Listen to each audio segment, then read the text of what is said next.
Cinema అయిన మహామారుతి talkies cinema ముచ్చట్లకు స్వాగతం. నేను మిస్టర్ బీ. మాట సూటిగా ఉంటుంది, మ్యాటర్ క్లియర్ గా ఉంటుంది. వీడియో టాకీస్ రాజా. ఇప్పుడు మ్యాటర్ లోకి వెళదాం. వస్తుందా రాదా అనే మీమాంస నుంచి బయటకు వచ్చేసి కన్ఫామ్ గా అక్టోబర్ 9న వచ్చేస్తున్నాను అన్న నమ్మకాన్ని ప్రేక్షకుల్లో కలిగించేసింది రుద్రమదేవి. ఆ నమ్మకం ఎప్పుడైతే కలిగేసిందో అప్పటి నుంచి సినిమా మీద ఆప్యాయత పెంచుకోవటం మొదలు పెట్టేశారు తెలుగు ప్రేక్షకులు. కాకతీయ సామ్రాజ్య చరిత్రని, రుద్రమదేవి గొప్ప కథని తెలుసుకోవాలని అందరూ కూడా ఆసక్తి ప్రదర్శిస్తున్నారు. ఆ పైన ఈ సినిమాకి సంబంధించి చిత్ర యూనిట్ మొదలు పెట్టిన ప్రమోషన్ కూడా వర్కౌట్ అవుతున్నట్టే కనిపిస్తా ఉంది. అలానే ఈ సినిమాలో అల్లు అర్జున్ గోన గన్నారెడ్డిగా కనిపించనున్నాడు. తర్వాత మెగాస్టార్ చిరంజీవి వాయిస్ ఓవర్ ఇచ్చారు. ఈ రెండు విషయాల్ని పట్టుకుని మెగా ఫ్యాన్స్ కూడా ఈ సినిమా ప్రచార బాధ్యతను భుజాలకెత్తుకున్నారు. మెగా సందడి కూడా తోడవడంతో రుద్రమదేవి సినిమాకి సంబంధించిన ప్రచారానికి కొత్త ఉత్సాహం వచ్చింది. ఇకపోతే దర్శకుడు గుణశేఖర్ కూడా సినిమాకి సంబంధించిన ప్రచారాన్ని కొత్త పుంతలు తొక్కిస్తున్నారు. హీరో హీరోయిన్లతో ఒకవైపున ప్రచారం చేస్తూనే మరో పక్క సినిమా మీద ఎవరూ కూడా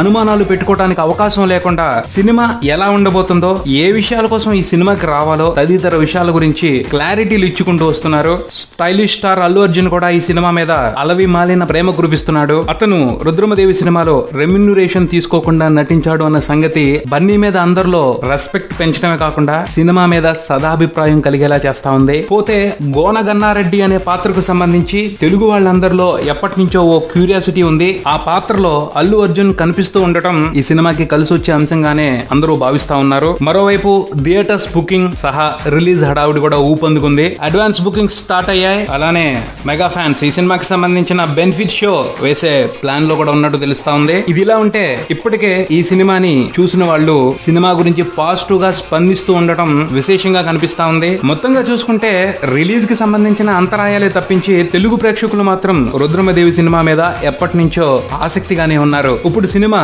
మరో 2 రోజుల్లో థియేటర్లకి వస్తుంది అనగానే ఆ ఆసక్తి రెట్టింపైంది. అలా ఎటు చూసినా రుద్రమదేవి సినిమాకి సంబంధించి ప్రస్తుతం అయితే పాజిటివ్ దృక్పథమే కనిపిస్తా ఉంది. ప్రేక్షకులైతే రుద్రమదేవి కథని, చరిత్రని తనివి తీరా ఆస్వాదించాలని తాతహలాడుతున్నారు. ఆ పైన గుణశేఖర్ ప్రేక్షకుల తపనని ఎంతవరకు సంతృప్తి పరుస్తారు అన్నది చూడాల్సిన విషయం. ఇది బులెటిన్. మరో బులెటిన్తో మళ్ళీ కలుద్దాం. Subscribe and keep watching Maruthi talkies. Swami mister Ben talkies Raja. Thank you.